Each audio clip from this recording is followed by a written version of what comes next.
Happy Sunday, everyone. Oh, hindi kayo happy? Happy Sunday, everyone. Ayan, pakibati yung katabi mo. Thank you so much. We have a couple of exciting changes before we start the service. And this is, again, we're doing it to serve you better. Right? If napansin niyo, again, I wanna apologize for some people na napauwi last week. I'm sorry. Kung napauwi ka at nandito ka ngayon, good job. Okay, mas pinili mo pa rin ang kingdom ni Lord kesa doon sa impyerno. Ayan, impyerno ka agad din. So thank you for being here. And again, we're doing it to... Teka lang, anticlimactic ka naman eh.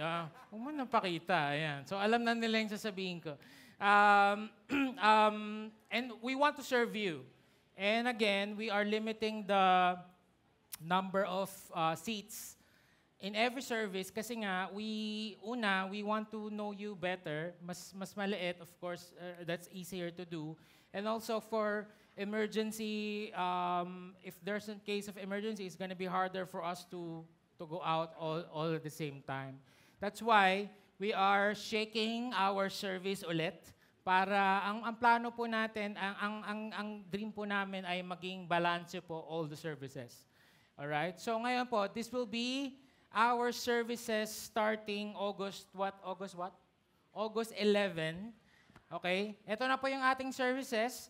So 9 a.m. will be moved to 10 a.m.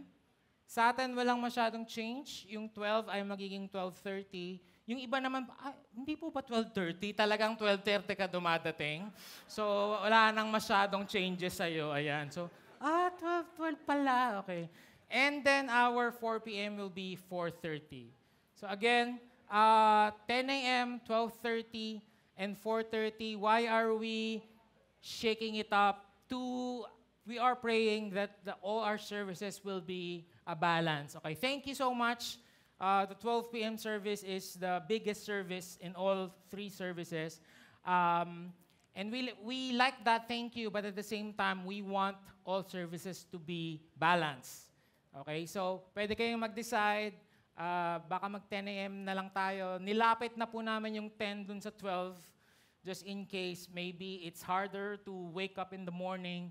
I don't know what really the factor is, but again, August 11, we will still limit it to 350, so that's not gonna change. So ngayon lang po, kung sa tingin yung nakapasok, i-pinos po muna namin yung limiting, at least for the next 3 weeks, para lang marinig natin to lahat. 10 a.m., 12:30, and 4:30 p.m. service. Okay? So excited ako dyan. We are still praying for a bigger space, but until that time comes, this is the best strategy next to it. Okay? Number 2, yung Supima po ay the Supima Mall will charge na people parking from in excess of 4 hours. 4 hours.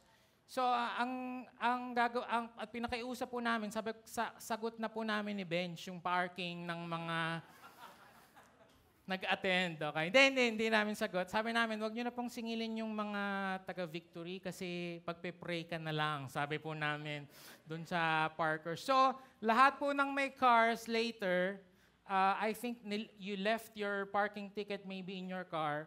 Please go to JM. JM, ikaw ba? Doon po sa gilid. So, tatatakan po nila yung inyong parking ticket, mark of the beast. Nako, parang, wag na lang po, magbabayad na lang po ako. Hindi po, takat lang po namin for validation, para lang po hindi po kayo singilin sa labas. Okay? Okay po ba yun? Pero kung sa tingin nyo, hindi naman kayo within 4 hours, I think you can go out. But just to be sure, pagpatatak na lang po tayo doon. Sa noo? Okay, noo daw. Sige, yan. So, maganda po yan. Do not forget later, no? And again, this is Supima's changes, okay? Hindi po sa amin. Thank you. Sige, palapakan natin si Lord. We are on the 4th week of our series, and we are looking at the life of David from, he is the next generation, or he was the next generation, from a shepherd boy, and now, he's now the king. So itong babasahin natin, 1 Chronicles 29, okay? This is gonna be the last chapter, in fact, the last recorded story of David before he died. So madededs na talaga siya sa dulo nito. And we will know what is he gonna do. Isang taong mamamatay na, what's the most important thing for him? We can see there two things. I was reading this article about zombie brands. And zombie brands are, the reason why it's called zombie brands ay mga brands na used to be very, very famous. So kilalang kilala siya, pero for some reason, they are not existing anymore. Sobrang kilala niya that I'm sure you know of these brands. So there are at least 30 in the article that I've read, but I'm just gonna share to you 4. Number 1, Polaroid. Sino dito nagka-Polaroid ka? Polaroid? Okay? Yung ano yan pagka pinicturean ka, lalabas ka agad, develop na. Okay? Parang ikaw, mabilis ka ma-develop. Ayan. So, tinext ka lang ng hello, na-develop ka na. Okay? Parang ganyan yan, yung Polaroid. And it started by Edward Land, but filed for bankruptcy noong 2001. Merong modern version yan ngayon, yung Instax, if you know. Okay? Parang ganyan. But different company na. So again, something big, something hit, something very famous, but went downhill. Number 2, Pan Am. Pan Am is one of the biggest American airline before. But of course, we don't know Pan Am anymore. Okay, nag-file din sila ng bankruptcy noong 1991. How can a big company, airplane company, stop its business? Di ba parang, Hindi pa kayo nakapag-ipon and all of that. It happened to them. Okay, number 3, BlackBerry. Sino dito nagka-BlackBerry? Yan. Di ba? Yan ang legit na BBM before BBM. Di ba? Okay, sa mga hindi nakakaalam, pagka may BlackBerry ka, bawa si Bench may BlackBerry, tapos ako may BlackBerry, pwede kami mag-BBM. Tapos, hindi namin alam, libre talaga siya walang internet, di ba? Walang internet, walang data. I don't know how it sends the message, but ang galing. Okay, nung ginagawa ko tong preaching na to, Boaz was beside me, nakakantong siya sa akin. Sabi niya, Dad, it's keyboard. Sabi niya, no, it's a phone. Keyboard, Dad. Keyboard. Sabi ni Boaz. Sabi ko, it's a phone. Keyboard. So ngayon ko lang na-realize na hindi na siya nakakita ng phone na may keyboard. Okay, si Boaz, ang nakita niya na phone, puro ganito, puro LCD lang. So pinipilit niya na keyboard daw yan, di raw yan phone. So BBM, di ba? It's a great, it's a famous company, pero around that time, bumaksak siya kay Apple, kay Android, lost significant market and relevance. Number 4, ito alam niyo to, Yahoo. Sino dito hanggang ngayon ang yung email ay Yahoo pa din? Totoo? Di ba? Sino dito naalala niyo yung mga kadiri yung email address? Di ba? Mga honey bubble touch 1234@yahoo.com. Ayan. Hindi ko alam bakit ganun. Pwede naman pangalan mo, pero parang The Black Knight, mga ganyan. No? Adventurer 3230 @Yahoo. This is the very first Google search. Search engine. Very first search engine. You go to yahoo.com to research. Yan ang unang-unang email. And then also, like the rest of us, lost to Google, Facebook, and then sold its shares noong 2017. And when I was reading the article, there are two major things that I've noticed with these companies. kung bakit sila nag-downfall. Number one, the previous CEO and founder who had the passion, idea, strategy, kumbaga sa kanya, baby niya to baby niya tong company na to, nung pinasa niya dun sa either hindi napasa ng maayos, or pinasa ng maayos and hindi sinapo nung next generation. It's always like that. It's always like that. Like the previous generation, the previous CEO failed to transition it to the next generation. And number two, halos kabaliktaran ng values, strategies, at passion nung next generation. Yung next na leadership team, halos 180-degree yung idea niya dun sa founder niya. It's like Tim Cook. Steve Jobs, sabi niya, ayoko ng stylus.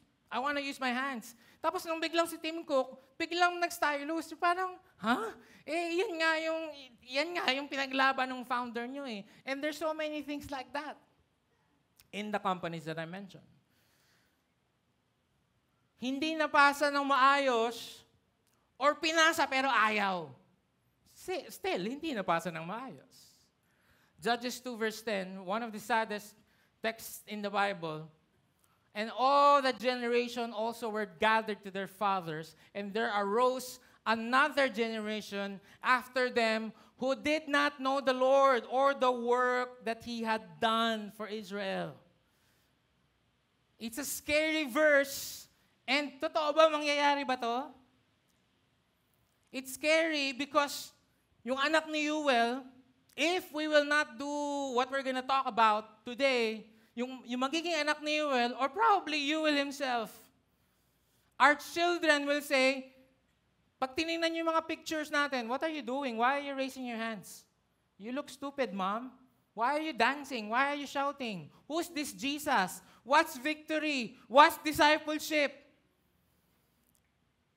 They don't know anything. What God did for us. Wala na silang alam sa kabutihan at kapangyarihan ng Diyos na ginawa niya sa mga buhay natin. Is it possible? Yes, it happened to Joshua's generation, the generation after Joshua. And the people of Israel did what was evil in the sight of the Lord and served the Baals, and they abandoned the Lord, the God of their fathers who had brought them out of the land of Egypt. They went after other gods from among the gods of the people who were around them and bowed down to them, and they provoked the Lord to anger. Scary, scary thing. I don't want that to happen to us. I don't want, after 40 years, etong Supima Hall ay babalik sa pagiging tiyangge. Alam niyo bang tiyanggian to? Before, pinalugi ni Lord para magamit natin. Baka pala may owner dito ng Supima. Siya pala may dahilan. Ganon. Punta kami dito 10 years ago. It's an abandoned tiyanggian. I don't want us to go back there. Or they demolish to kasi wala nang gumagamit. Wala nang nag-a-attend ng church. I want this to be demolished because if it's gonna be improved to a bigger worship service hall, right? I hope that we will ask God for the grace. Lord, we don't want this to happen to us. 1 Chronicles 29, 1-4. Binasa na natin kanina. Let's all stand to give honor to God's word. We will read it again.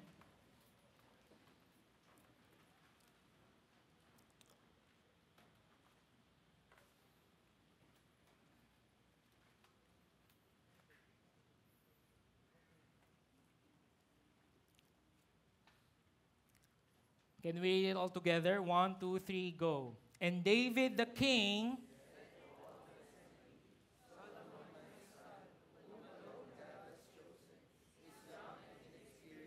and the work is great, for the palace will not be for man, but for the Lord God.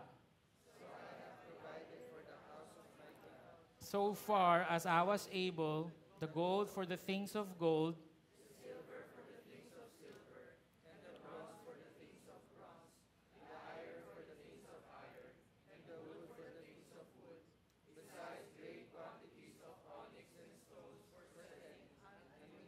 colored stones, all sorts of precious stones, and marble.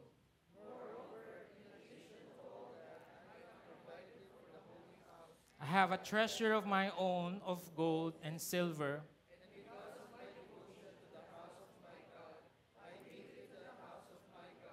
3,000 talents of gold.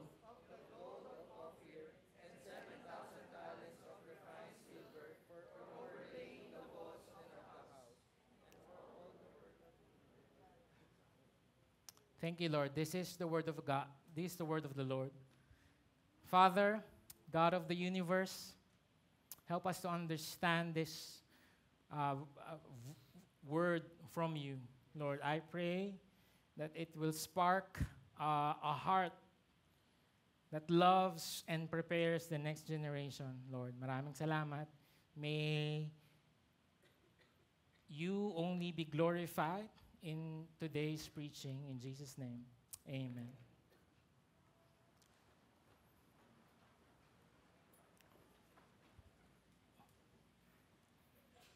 First thing that we can learn from, by the way, we will be looking at two parallel verses, 1 Chronicles 22 and 1 Chronicles 29. So ano lang to, parallel accounts of what happened when they are building the temple. So shift back from 29 to 22. 1 Chronicles 29 and 22. First thing that I want to share on how we can prepare the next generation, number one is to pass it on. Pass it on, 4 na pito. So number one, pass it on, clear the runway for them. And in an airport, a plane cannot fly if someone is using the runway. Limited yung mga runways niyan eh. So, kung merong aeroplanong nakatambay doon, the next plane cannot fly. Kaya po mga kapatid, be gracious sa airlines. Okay, sometimes ma-delay lang ng 30 minutes, galit ka na, di ba? Inaaway mo yung mga ground staff. Hindi mo naman alam yung nangyari. Kasi pag na-delay yung arrive, delay din yung departure. Tapos dikit-dikit na yan hanggang mag-reset sila. So as the older generation, I hope that we can move aside, okay? Move aside so that it's gonna be a launching pad for the next generation. David the king said to the assembly, Solomon, my son, whom alone God has chosen, is young and inexperienced. And the work is great, for the palace will not be for man, but for the Lord God. David is around 70 years old at this time. 70 years old. And he has served faithfully as the king for 40 years. And there was never a time in Israel's history like David's time. Glory years talaga yung kay David. They were the best financially, they were the best spiritually, they were the best economically. Tapos, ang dami nilang napanalong war and all of that. So, glory years. So, kung ikaw ay Israelite, nung time na yon, ayaw mo nang mapalitan si David. Kasi pag pinalitan si David, baka kung ano pa mangyari. But just like what I told you, week 1, there's always gonna be a changing of the guard. We cannot beat Father Time. All of us will grow old, right? All of us will die. Whether we like it or not, sabihin mo sa katabi mo, mamamatay ka rin. Ayan. Yung iba may galit yung pagkasabi. A week ago, bigla na lang paggising ko, hilong-hilo ko. Pagising ko gano'n, hilong-hilo ko. Sabi ko lang, ang sakit ng ulo ko, hilong-hilo ko. And then I tried to, maybe it was just a bad wake up. But kinabukasan, gano'n na naman. Sakit na naman ang ulo ko, nahihilo ko. So I went to my optometrist and got these glasses. I was okay, I was fine, and then biglang isang araw, I cannot without my glasses anymore. So ngayon, kailangan ko ng So sabi nung doktor ko, wala pastor, talagang tumatanda ka na. Sabi ko, hampas lupa, ganun. So that's just how it is. And David, 70 years old, still passionate for God, still willing to build the temple for God. I'll get there in a little bit. But hindi na siya. Si Solomon naman, on the other hand, very young. Early 20s. Si David na mismo nagsabi, Solomon, my son, is young and inexperienced. Young and inexperienced. To summarize, he is not ready. And kung sa mundo yan, kung sa labas yan, wala na, tapos na usapan. O sino yung susunod na vice president? Sino yung susunod na president? Sino yung susunod na partner? Sino yung susunod na CEO? Sino yung susunod na worship leader? Sino yung susunod na senior pastor? Sino yung susunod na campus minister? Pag tinignan, hindi pa po ready eh. Young pa po and inexperienced. Ay, okay, hindi pa time. In the lens of the world, nothing's gonna happen. Kaya nyo pa po, kayo pa po. Wala pa pong ibang king na papalit, kayo pa muna po, dahil hindi pa po ready. Nasaan si Solomon? Nandun po, naglalarong basketball. Nasaan si Solomon? Nag-ML po.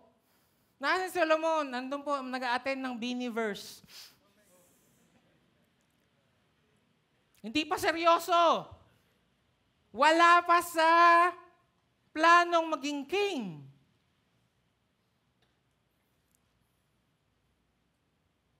It's up to us, the old generation, to clear the way for them so that they can lead. David said to Solomon, my son, I had it in my heart to build a house to the name of the Lord my God. Solomon, dream ko yan. Heart ko yan. Pangarap ko yan, dati pa, na magtayo ng temple para kay Lord. But the word of the Lord came to me, saying, you have shed much blood and have waged great wars. You shall not build a house to my name, because you have shed so much blood before me on the earth. Behold, a son shall be born to you. You shall be a man of rest. I will give him rest from all his surrounding enemies. For his name shall be Solomon, and I will give peace and quiet to Israel in his days. He shall build a house for my name. He shall be my son, and I will be his father, and I will establish his royal throne in Israel forever. David's time was a time of war. And Israel needed a warrior king. Kaya lang naman, it's not a knock on him, by the way, na parang, ang dami mong pinatay sabi ni God. Si God din naman nag-utos noon. So, it's not really that. It was just really a changing of the guard.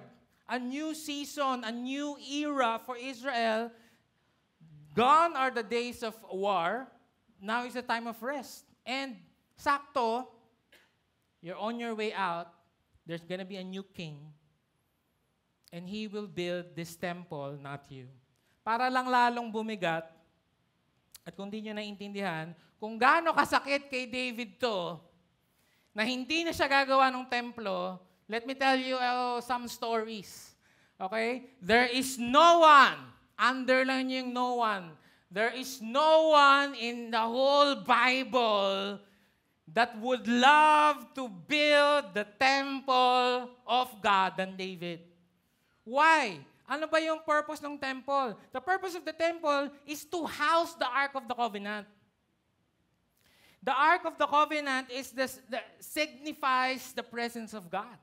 Time pa lang ni Moses, I don't have time yung specifics ng Ark of the Covenant, but it contains the tablets for the Ten Commandments. It contains a portion of the bread of manna and all of those things. So, presensya talaga ni Lord. Si David, in love dun sa Ark of the Covenant. And for the 40 years that he was king, the large part of that ay yung Ark of the Covenant ay nakapitch lang sa isang tent. Bakit? Move sila ng move eh. Dahil nga wala pa silang permanente. Dahil nga may wars here, wars there. So si David, arat na. Parang iniintay niya lang talaga yung tamang pagkakataon. Gusto niya lang ilagay yung Ark of the Covenant to its rightful place. Do you get that? In fact, kahit tent nga lang yon, nakatambay pa siya dun lagi. Kasi yun nga yung presence ni Lord. So yung intay ka ng intay ng pagkakataon dahil magagawa mo na yung gusto mo. And Jade said it kanina, nag-ipon siya ng sobrang daming pera, nag-ipon siya ng sobrang daming materials, nag-ipon siya, pina-blueprint niya lahat, inayos siya lahat, nagplano siya, I'm sure, dinodrawing pa niya yon. And then God will say, nope. Sakit nun. For David. My question to you, to all of us, are we willing to stop doing something that we love or let go of something that we love to pass it on to the next generation? Just like David. Pwede naman siyang sabihin kay God, Lord naman, alam mo naman gusto ko to dati pa. Pangarap ko to. Nasa faith goal ko to tuwing prayer and fasting eh. Tapos hindi mo ako papayagan. I love preaching, guys. This is something that I would gladly do every Sunday, every day until I die. I love this. But what if I'm not effective anymore? Paano kung 80 years old na ako, sa staff meeting natin, hindi, ako pa din magbe-preach, ako pa din. Tapos tinutulak na ako ni Ben sa wheelchair, papanik ng stage, at may tumutulak na rin kay Bench dahil matanda na rin siya nung time na yon. Tapos nakaupo ako dito, tapos nakakatulog ng konti. Do you think any of our staff will say, Pastor Rui, you're not effective anymore? Can I preach na po? They're not gonna do that. So unless I will clear the way for them, it's not gonna happen. Just a few months ago, we did that to Pastor Eric. I was preaching, I was leading both the services, right? O bro, ikaw na dyan. Ikaw na sa 9 a.m. service. So I can help Victory Marilao. It's gonna be difficult to give up something that you love, a dream that you are praying for. Tapos sabi sa'yo ni Lord, hindi na ikaw, pasa mo na to someone else. Are you willing to do that? Ito mas mahirap. Are we willing to give them the credit for our work that they did not do?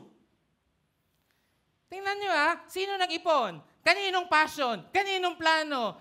Kaninong pera? Kaninong gold? Kaninong silver? Kaninong everything? Kaninong trabahador? Kaninong mga tauhan? Kaninong mga tao? It's all David's. But right now, when you look at the Bible, what's the name? Solomon's Temple. Sana man lang David and Solomon's Temple. Hindi. Kahit saang picture. I-research mo sa Google, David's Temple, walang lalabas. Search mo Solomon's Temple, meron. Pero lahat yun galing sa tatay niya. Are you willing to give the credit to the next generation even though they did not work for it?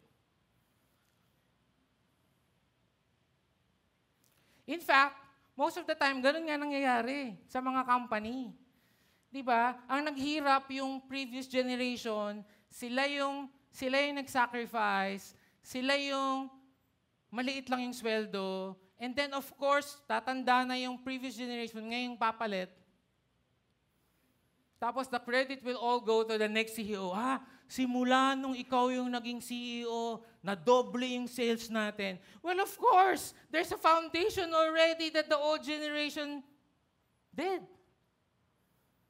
Guys, tingin kayo dito. Huwag po tayong yumabang as victory. And I always tell this to myself, that the reason why we're big and huge is not because of me or the staff or anyone. The reason why we're big and huge is because of the grace of God. And it's because of that victory logo. Sinong nagpakahirap sa victory logo? Yung mga forefathers natin na nagtiis doon sa basement sa cinema 40 years ago. Sa totoo lang, kahit maglagay ka ng logo sa ilalim ng mangga ng victory, lalago pa din. Because there's so much integrity in that logo that our leaders built. Do you get that? But who gets the credit? Us. Now, moving forward, are you willing to give credit to the next generation?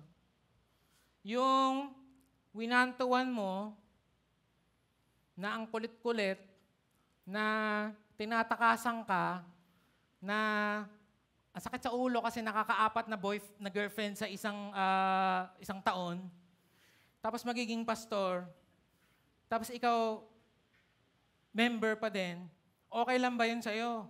O tuwing magpipitch siya, ikikwento mo sa lahat, ako nag-one-to-one dyan, ako nag-one-to-one dyan, ako nag-one-to-one dyan. Alam mo ba dati mga problema niyan? Ay, grabe yan, buti na lang nandito ako kasi ginaid ko. Are you willing? Are you gonna do that? Or just, you know what, doesn't matter. I hope it doesn't matter to us. Are you willing to sacrifice now so that they won't have to? Parents, taas kamay. Taas kamay, parents. Salamat po kasi alam ko may mga binabayaran kayong mga loan. May mga binabayaran kayong mga bahay. Pero sa totoo lang, hindi naman na ikaw yung titira dyan. Sa anak mo na. Amen ba? Para hindi na siya magre-rent. Kasi nahihirapan ka mag-rent eh. Alam mo na ang hirap mag-rent eh. So ngayon, nahihirapan kami, nahihirapan ako, konti na lang yung, kasi ibabayad ko to, para magamit niya. Sana ganun ang understanding. Sana ganun ang ating puso. Sacrifice na ako ngayon so the next generation won't have to. Number 2, point them to God's direction. Point them. Charge them. Sabihin nyo nga, charge. Charge them a vision and a purpose. Tingnan niyo yung how disconnect this verse is. Sabi niya, my son is young and experienced. Then he called Solomon, his son, and charged him to build a house for the Lord. Di ba hindi match? Di ba doesn't make sense? Sana, my son is young and experienced, therefore I will do it because he cannot do it. No, he still charged him. Even though ang reality ay hindi siya ready. And when we look at our young people, I don't think they look like ready. I do not look like ready. I'm still not ready up to this day. Pero may power yung pag chinarge mo sila. May power pagka binigyan mo sila ng vision at purpose. Kasi sa totoo lang, hindi nila naiisip yun. And probably they look down on themselves. I thank God for the people in my life that believed in me more than I believe in myself. So parents, charge natin yung mga anak natin. Now, my son, the Lord be with you, so that you may succeed in building the house of the Lord, as He has spoken concerning you. Nabasa ko sa research ng Arizona Christian University, 75% of millennials daw are actively seeking for meaning and purpose, and many feel that life lacks absolute value. which leads to high level of dissatisfaction in various life domains. Di ba sabi nila, mga millennial daw, paiba-iba ng trabaho? Nung nabasa ko to, di kaya ang reason why we are changing jobs, not because hindi sila masaya financially, but because they are looking for this. Baka yun eh. Yung parang, okay naman ako dito, pero parang, no. So our young people are looking for purpose and value and meaning. Not just monetary value. Kaya wag niyong sermonan, ay, ako magre-resign ka na naman. Nakakailang resign ka na. Nung panahon namin, ito na naman po tayo, mga nanay.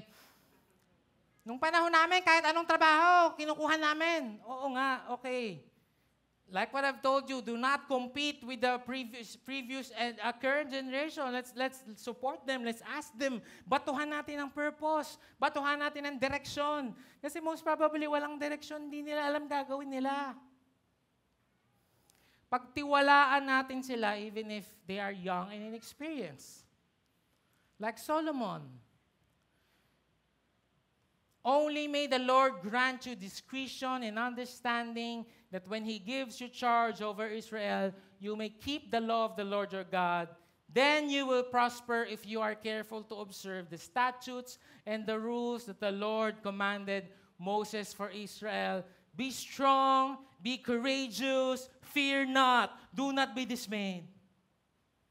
Grabe, no? Powerful words. That's how we charge our young people. We charge them using the Word of God. Huwag ka nang umimbento. You know what? You will be better than the Prince Charming. Huwag ka nang umimbento. The words of God is powerful enough to charge them with a direction. Solomon, be strong, be courageous, fear not, do not be dismayed. Kaya mo to ang pinapagawa ni Lord sa iyo.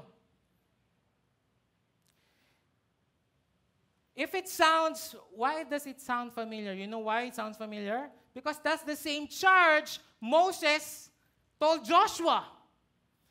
This is, by the way, a parallel. Tingnan nyo sino nagpakahirap 40 years ng kakulitan ng mga Israelites? Sino?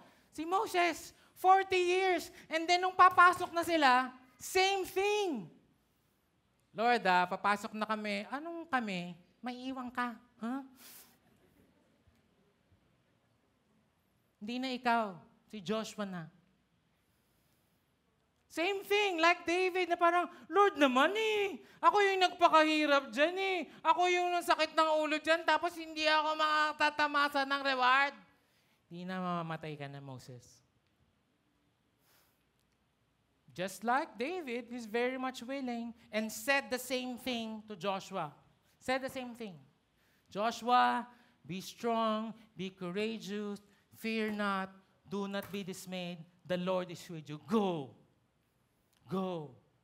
So, in so many ways, David is the second Moses and Solomon is the second Joshua. There is something that God is telling the old generation talaga. We really have to let go and let the young people lead. I hope when we see these students, taas ka nga kamay ng mga students. Taas kamay.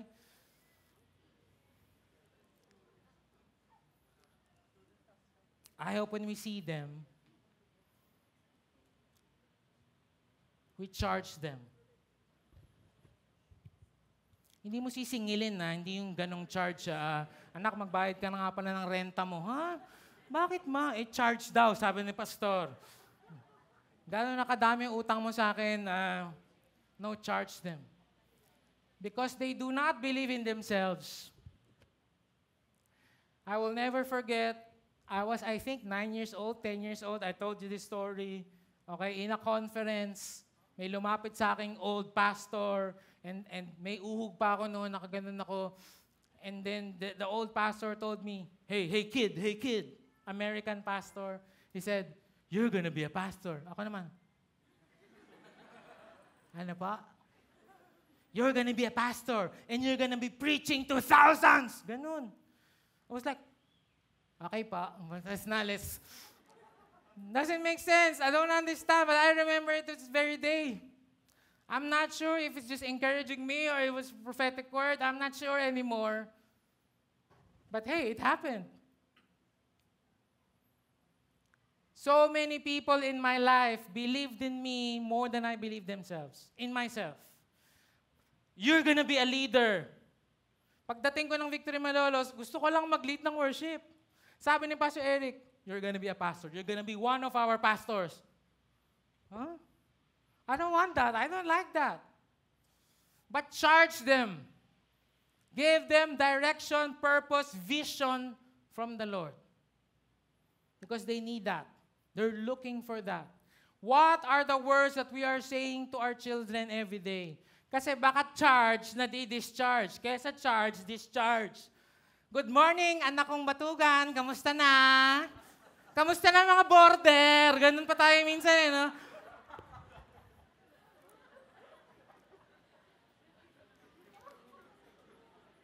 Kapalik. Kaya kailangan nating mag-attend ng parents hangout, di ba? Nakasabi lang kahapon do not provoke your children to anger. Yung mga mami din naman kasi sometimes, pag mag-uutos, di ba, nakapakikuha nga yung bag ko sa taas. 1 second pa lang, ako na. 1 second pa lang, wait lang. Agad-agad naman. Tapos sasabihin, mga disobedient yung mga anak ko.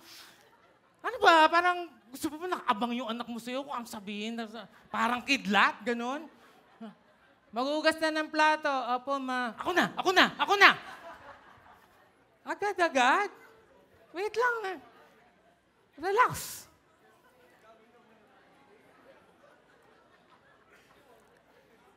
And I'm not saying hindi sila disobedient. Okay? And I'm not saying hindi sila masakit sa ulo. That's exactly the point. We are young. They are young in experience. But I pray that you will see in them how God sees them. Number 3, we provide everything that they need. Everything that they need. Whether that's financial, spiritual, emotional, support. Tingnan nyo, the house that's gonna be built should be magnificent, fame and glory. Ito yung expectation. Magnificent of fame and glory because it's for the Lord. Ang problema, yung maggagawa, ang reality, it's young, inexperienced. So, may malaking disconnect. Doon sa expectation, kung Lego lang yung gagawa, ikaw na lang. Kung drawing, ikaw na lang. So anong sabi ni David? I will therefore make preparation for it. So David provided materials in great quantity before his death. Sabi niya, I'll fill the gap. May gap pala eh. Meron palang malaking laktaw between the expectation and the reality. So, ganun din. Ito yung vision ko dito sa batang to, pero parang ang layo pa. I'll fill in the gap. Pupunan ko yung kulang para maging ganun sila. Ano bang kailangan mo? Pera? Ano bang kailangan mo? Training? Ano bang kailangan mo? Relasyon? Ano bang kailangan mo? Coaching? Ano bang kailangan mo? Mentoring? Ano bang kailangan mo? Hatid kita everyday? Kung anong kailangan nila, bigay natin.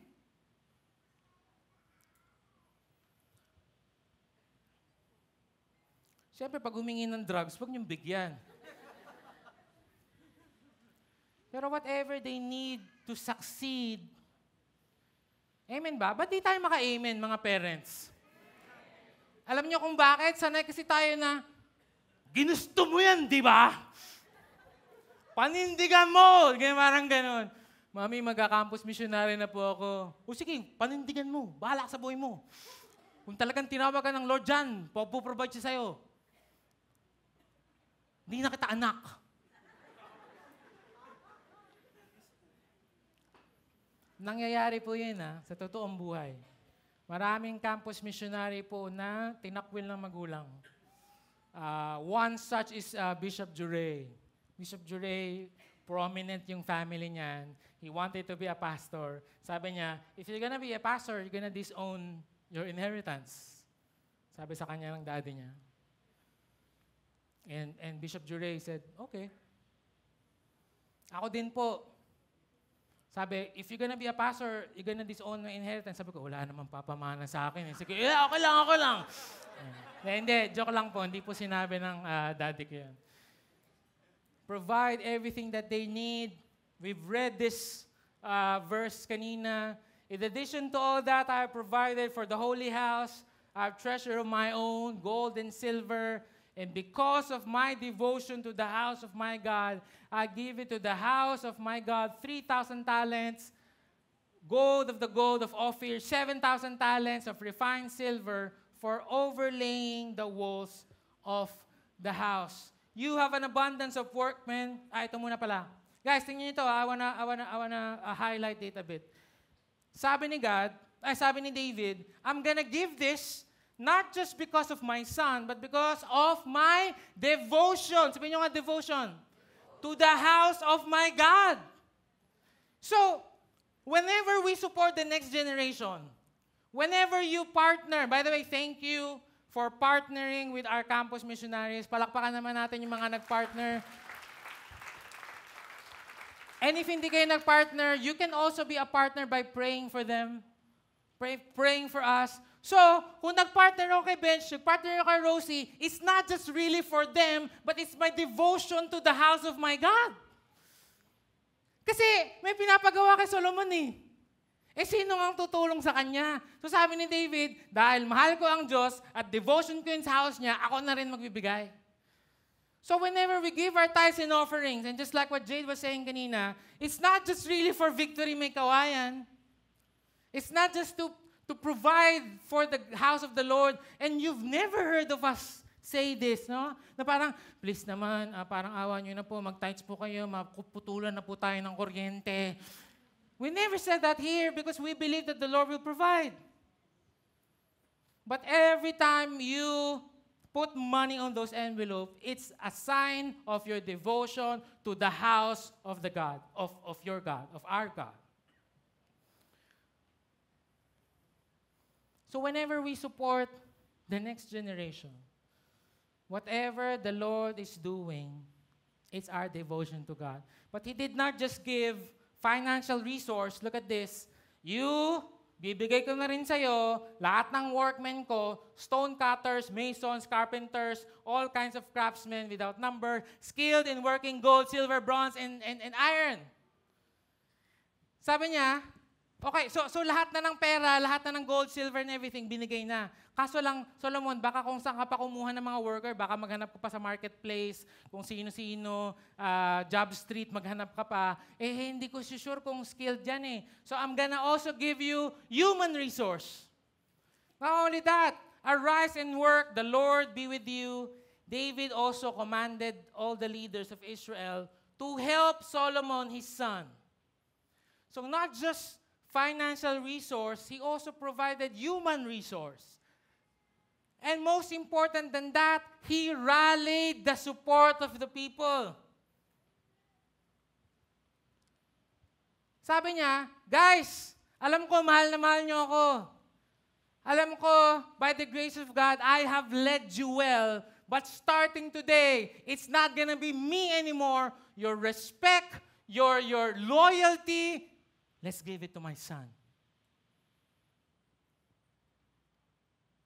Nung binabasa ko nga to, sabi ko, Lord, mangyayari kaya ito sa Pilipinas? Wala pa akong nakitang presidente na sinabi niya na suportahan yung susunod na presidente. Wala pa akong nakitang ganun. Pwera na lang kung magkapartido sila.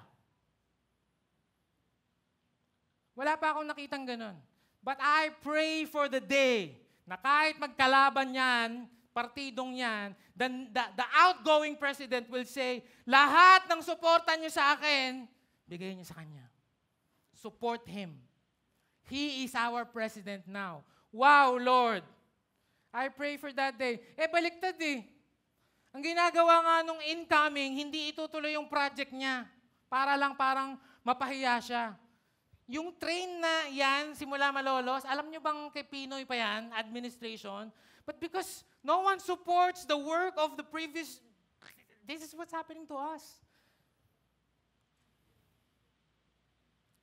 I hope we will rally people to support the incoming generation.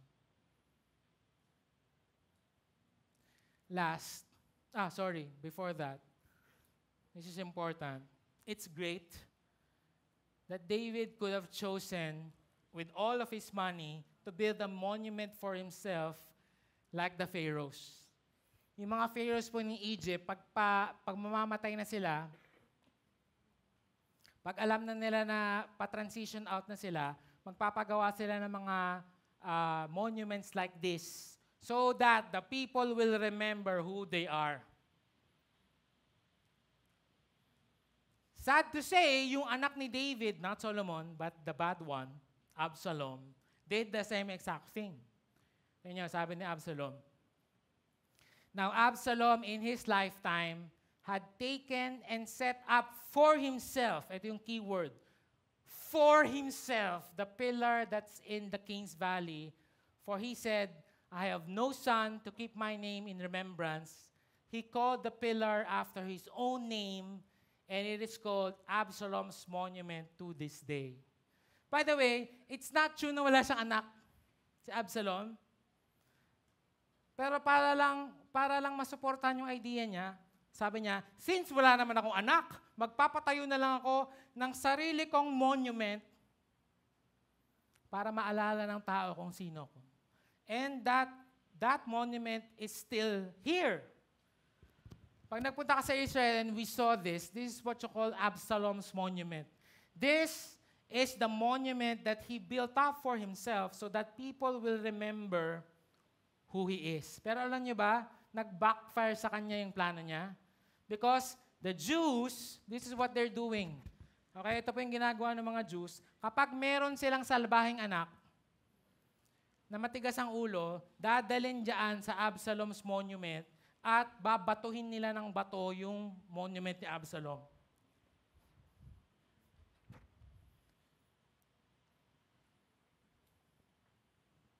Because it's saying a message na this Absalom did not pass it to the next generation, did not honor his father David. Do you want that, my son? Gusto mo bang ganyan?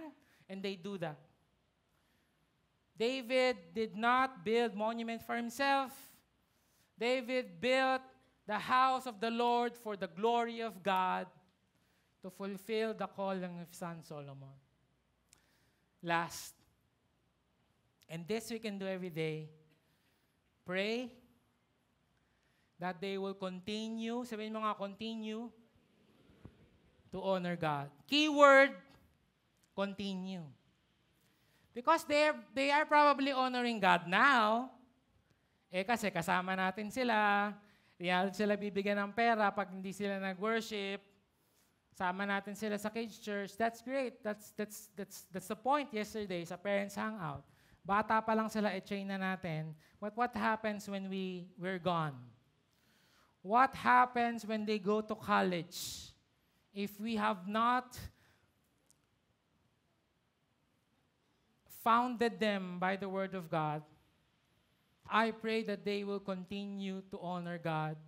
O Lord, the God of Abraham, Isaac, and Israel, our fathers, keep forever such purposes and thoughts in the hearts of your people, and direct their hearts towards you. Grant to Solomon, my son, a whole heart that he may keep, sabihin nyo, that he may keep your commandments, your testimonies, your statutes, performing all, and that he may build the palace for it which I have made my provision. I'll call the keyboardist. This is our prayer.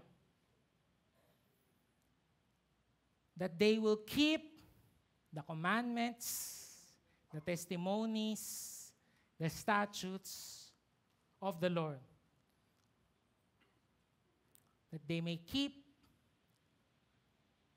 honoring God, making disciples, starting today and forever, and pass it on to the next generation. Yun po yung gusto natin. Na mangyari, not just today,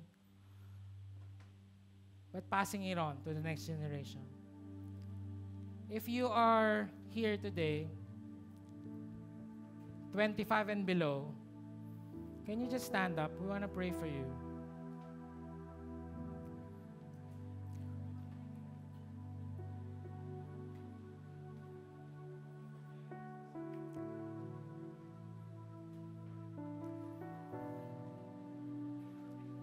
Guys, this is the future leaders.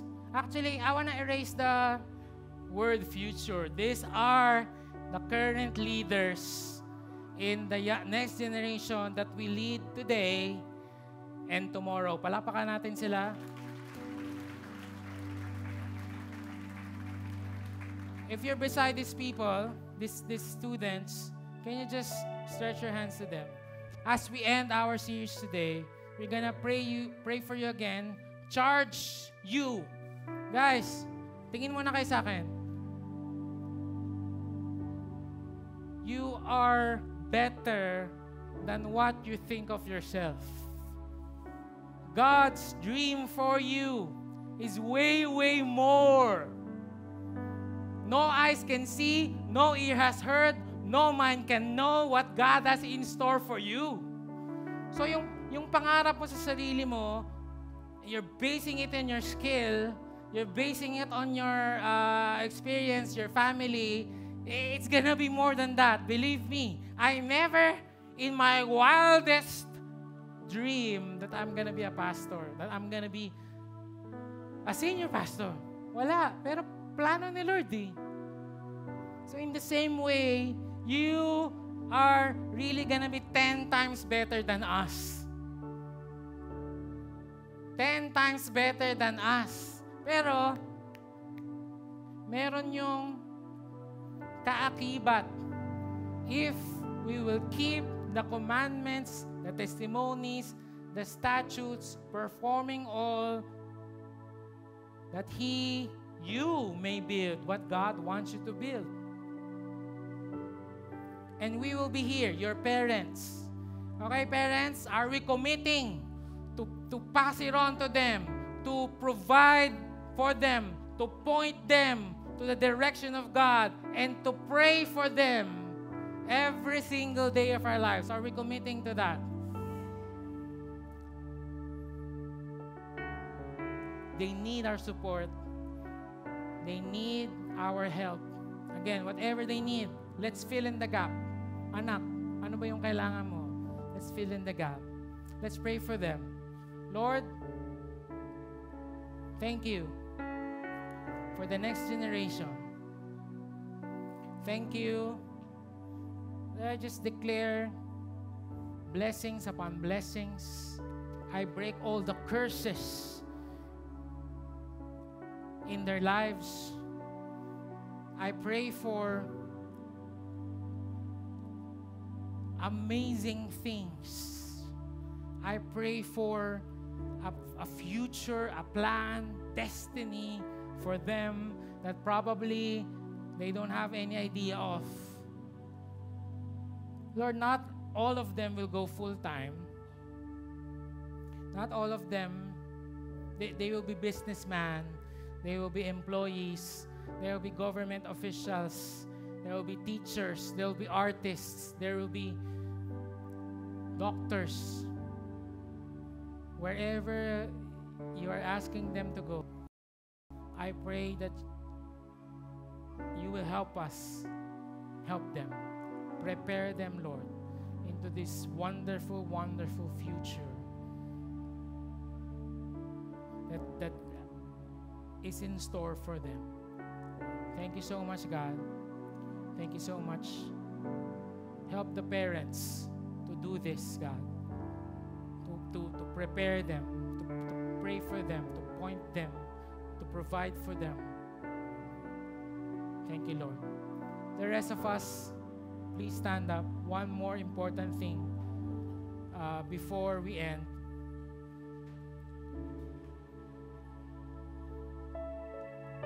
yung ginawa ni David dito to Solomon is what we call, and I've been saying that, continuity. Sabihin nyo nga, continuity. Ibig sabihin, rest assured, namatay na si David, someone will do the mission after him. And here in Victory May Kawayan, we want continuity.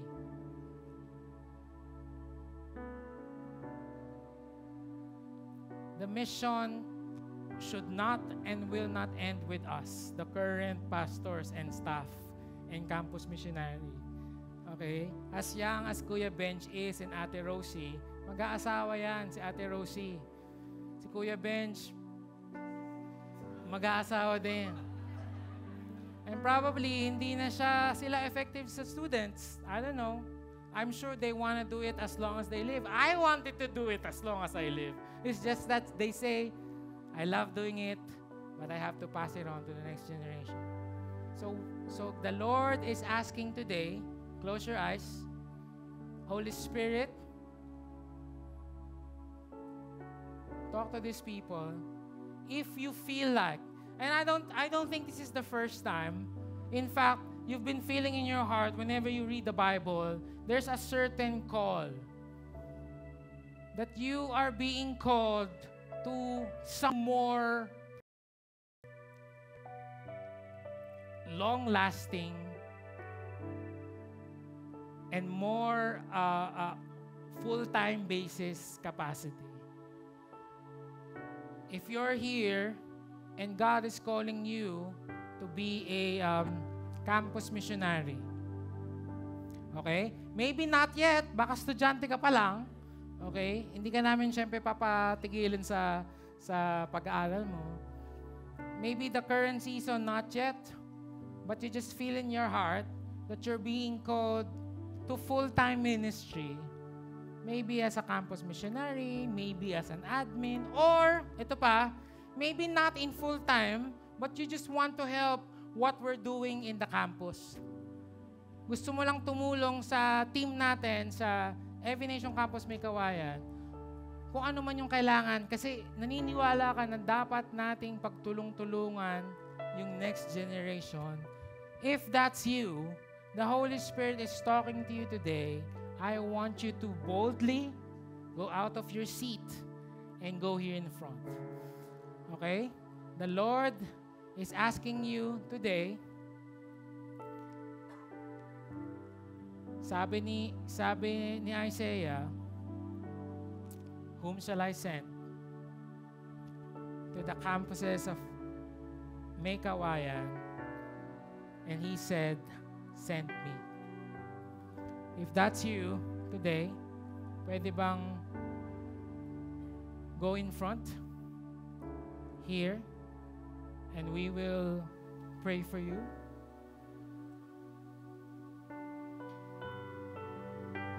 Go ahead, don't be shy. The Lord is calling you today. With all eyes closed. Ayan, palakpakan natin yung mga lumalapit.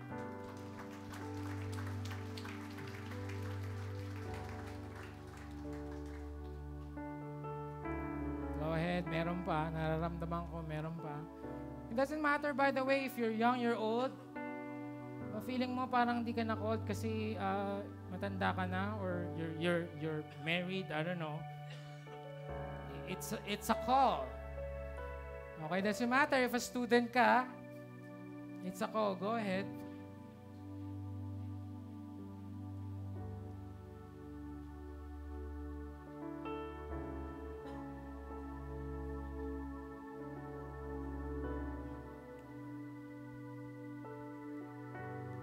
I believe there's more.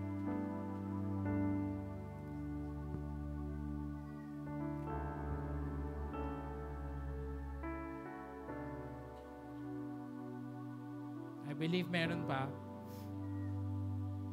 Nakakulay. Hindi, wag na. Yung damit niya ay kulay. Hindi, wag.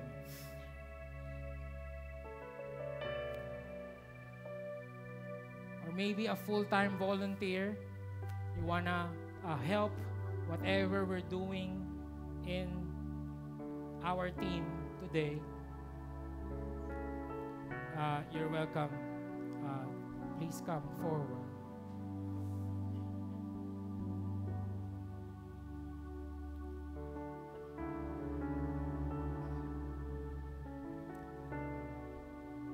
Ba't kayo dyan nakatingin sa mga tao? Kausapin ko kayo eh. Yan. Wala natin itong mga to. Guys, you're making the best decision in your life. I have made that decision 13, 14 years ago, and it's a decision that I have never looked back. It was challenging. It was not easy. But the Lord's favor will be upon you. Lord, thank you. Stretch our hands to them. Lord, thank you for this new generation. God, na magko-continue ng what we're doing. And at the same time, they will pass it on to the next batch of students. So, thank you. We pray, Lord, that it's gonna be more clearer in the next few more months. Siyempre ngayon, parang paano yung finances ko, paano yung trabaho ko, paano nag-aaral pa ako, paano ganyan. And so many things. I pray, Lord, it's gonna be clearer in the next few more months.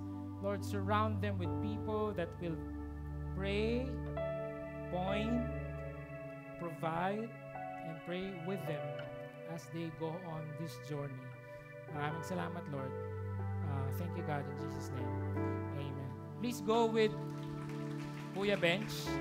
Pag sasignin nila kayo ng resignation letter. Hindi pa. Huwag kayong kabahan. So, kakausapin lang natin. We just wanna end with worship. Alright? How many of you believe that we will all fail? We will all, mawawala tayo sa mundong to. May bagong mga bata na papalit. Better pastors, leaders than us. But He's gonna be faithful then, faithful now, faithful always. Amen?